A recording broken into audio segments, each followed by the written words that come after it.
welcome back to Copenhagen Blue. Today, as promised, we're going to be doing the water pump on the Transit. Unfortunately, my wife went to go off to the store, it started making noise, so I just said don't drive it at all. And I ordered a new one, which is actually a Gates. I'm a little disappointed in the quality here. I don't know if you can see that, but there's like a little nick in the aluminum, and the finished surface is not as good as I would have hoped. But I think we might use a little bit of RTV just to seal things up, and hopefully it all goes back together okay. But I'm going to show you the noise that it's making, and then we're going to go and we'll do step by step for replacing the water pump.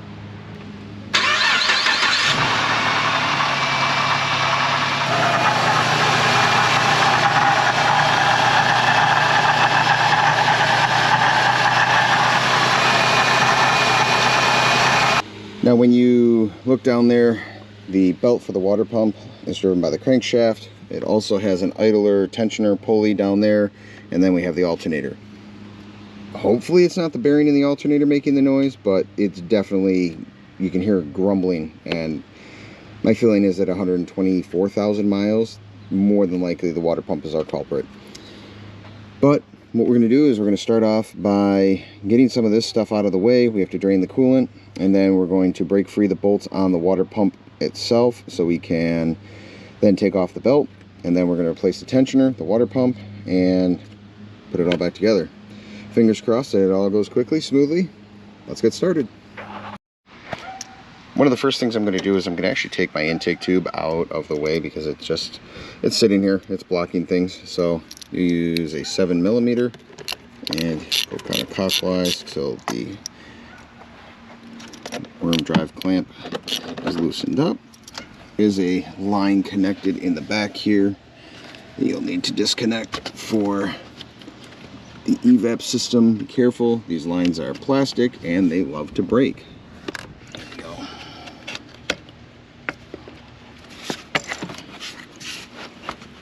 There we go. And do this on this side. This whole intake silencer thing comes out and out of the way. After you get that intake silencer tube off, you have an 8mm bolt here. There's one tucked way down under here.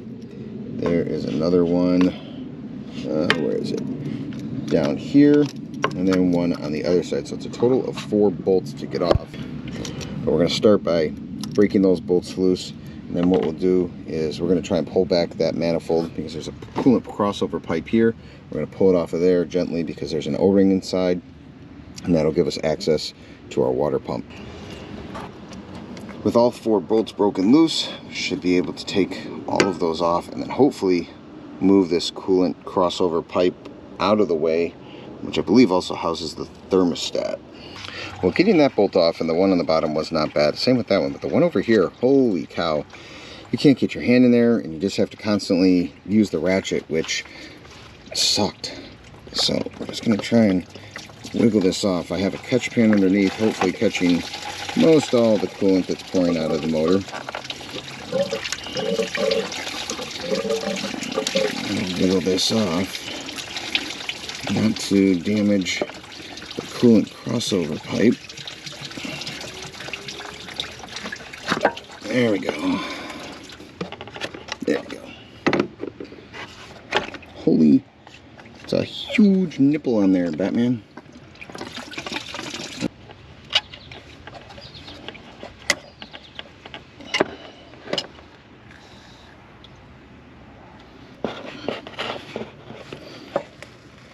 There we go. All right.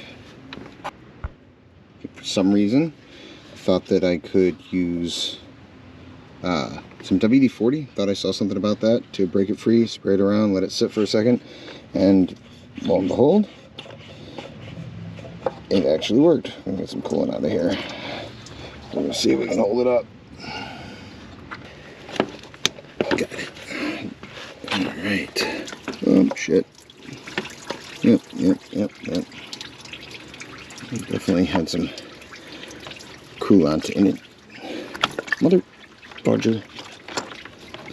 There's a clip down here we're going to remove, which will allow us to get this entire assembly up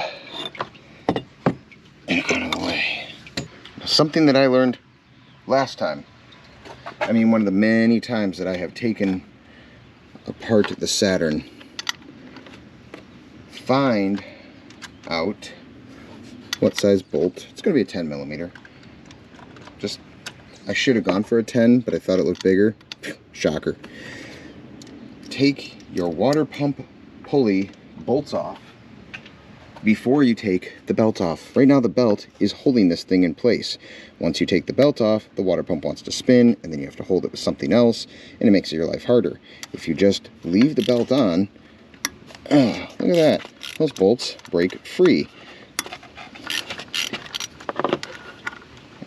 And it's a pain in the butt to put belts back on.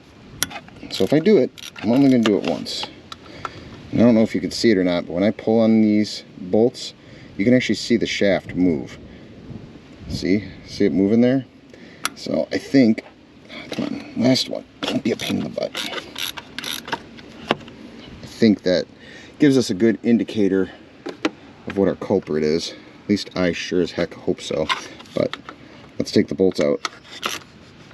That's not bad. So pull that. All right. Cool.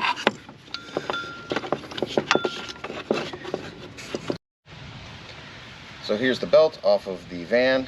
I was looking at it. I don't know if you can see it or not very well. Let's try and get it to focus.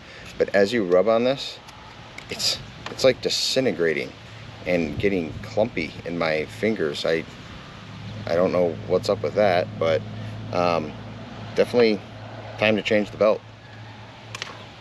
Okay, got the belt out of the way, and because we loosened these bolts already for our water pump pulley, we can take these off.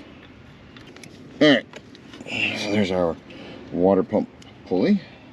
Let's see what size bolts we have on here. Not 10s. Willing to bet it's a bunch of 8 millimeters. And it is.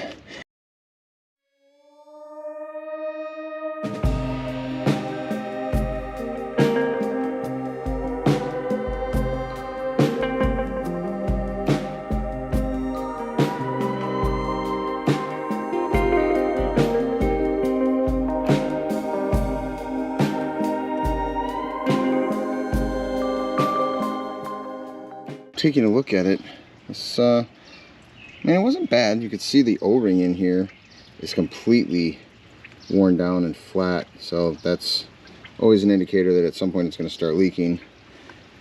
Peel our gasket off here. Seems to be in pretty good shape, but let's see, just grumbly.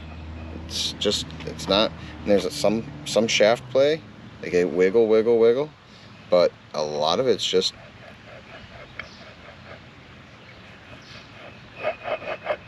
bearing. Yeah. Okay, well, let's get the other one put on after we clean things up a little bit and see how it goes together.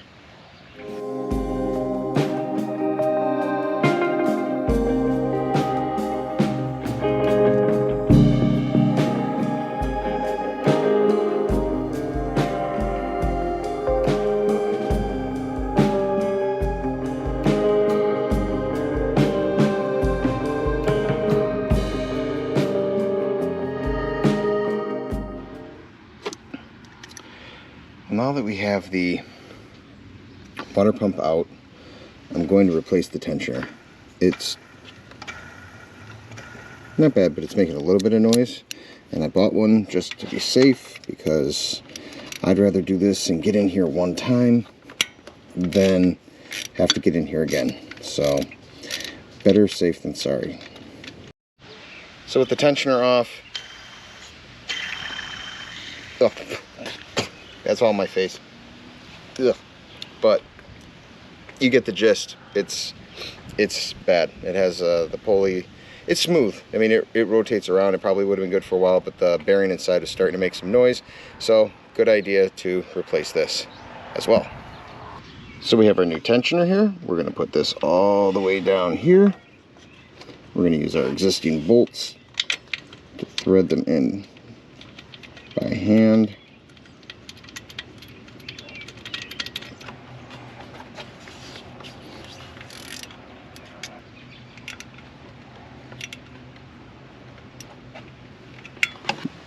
Next, we're going to take our new water pump. I'm not going to put any silicone or any type of gasket sealer because it has a built-in gasket. They didn't use a gasket sealer from the factory, and I don't feel like causing any issues. So we're going to put it on there without it. I think it'll compress just fine. We put our new O-ring that came with the water pump inside the housing there, that crossover pipe. Let's put it all back together. We are going to put a little bit of lube on that O-ring to make sure that everything goes together okay. I'm going to start by fitting it over that lower tube. Line everything up, and we're going to just go until that kind of popped on there.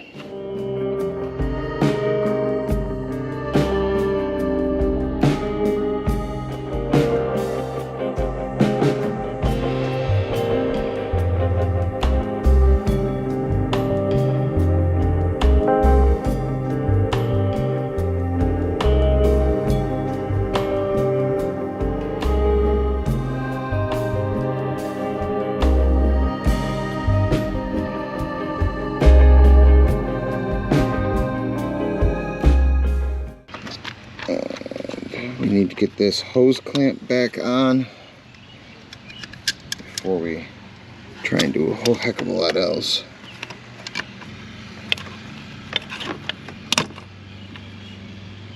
And there's that. Going to line up the water pump.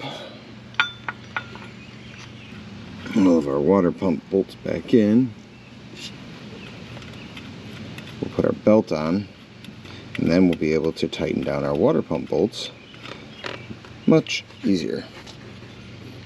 With no play in our shaft, smooth operation, we should be in good shape.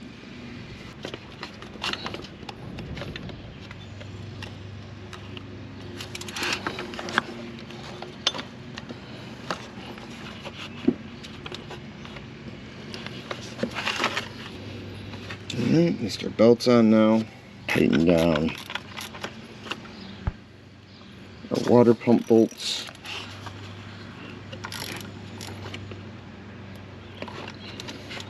Now we can take our thermostat manifold, if you will.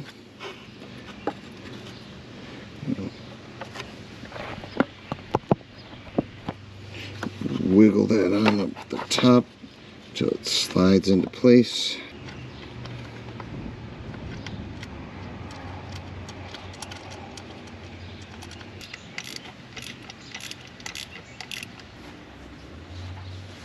We've got our intake tube. Come over here. I bought a gallon of coolant, bought some distilled water, and I split the coolant between an old jug and the new jug, and then I filled the gallon into each of the half gallons, so I have 2 full gallons of 50/50 coolant. We have our water pump and our tensioner down there with the belt installed. We're going to remove the cap for the coolant reservoir, and then we're going to fill it up. So we're going to pour in until we get to the max line on the reservoir.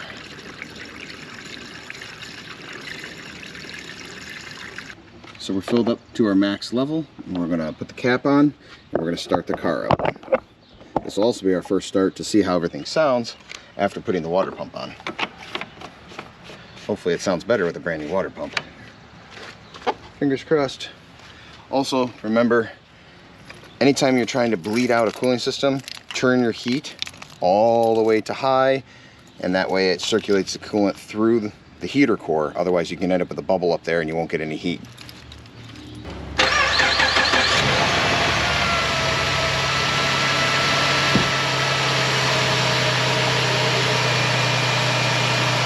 You would think that you'd put the cap on, But then anytime I've ever else, or any other time I've done it in life, I've always done it where you leave the cap off so that way you can add coolant, because you don't want it to pressurize until you're ready. So we're gonna try leaving the cap off. Now that we have the van running, we have the cap off on the coolant reservoir. You can see that our pulley is moving nicely. The belt's spinning freely. We don't have any leaks on the ground. I did spray off some water on here because I was pulling it off the driveway. You can see the color of the coolant is now orange, which means it is circulating with that light yellow. And it actually kind of swirls around in there. I don't know if you can really see that. Inside the car, we have our heat on full. We also have our heat on full on the rear. And we're making sure that we're getting heat out of our vents, because until we do, see the engine's coming up to operating temperature. We want to make sure we get heat out of our vents so that the heat is provided by the heater core inside the dash. The coolant pumps in there and then it goes and circulates around. You don't want any air bubbles trapped in there, because otherwise then you won't get any heat. So come wintertime, that's important. Plus it can lead to random overheating issues. Well, it's taken a couple minutes, probably about 10 minutes now of running the car, but my upper radiator hose is hot. My lower radiator hose is getting warm, so that tells me that the thermostat's open and it's starting to circulate coolant throughout the system. We noticed a little bit of a drop in our level. We've gone from max down to min, so we're going to give it a couple more minutes of running. We've got the heat on, which is cranking on the inside, and we have piping hot heat in the car. We have a hot upper, we have a warm, getting warmer, lower radiator hose, borderline on hot. I'm going to say everything's good to go. Also, as a side note, take that 50-50 mix of coolant you had, put it in the back of your car, in the trunk, wherever, and just ride around with it for the week. That way you can make sure, in case there's any air bubbles that decide to pop out, you can top off the cooling system. Doing a water pump, certainly not the most exciting job on this van, but all in all, I'm going to say that it went well. I'm happy with it. I have no leaks. I have heat. I have water circulating through the motor, so I'm not going to overheat. That's about as good as you can ask for. But I appreciate you taking the time to watch. Hit like, hit subscribe, and I'll see you next time.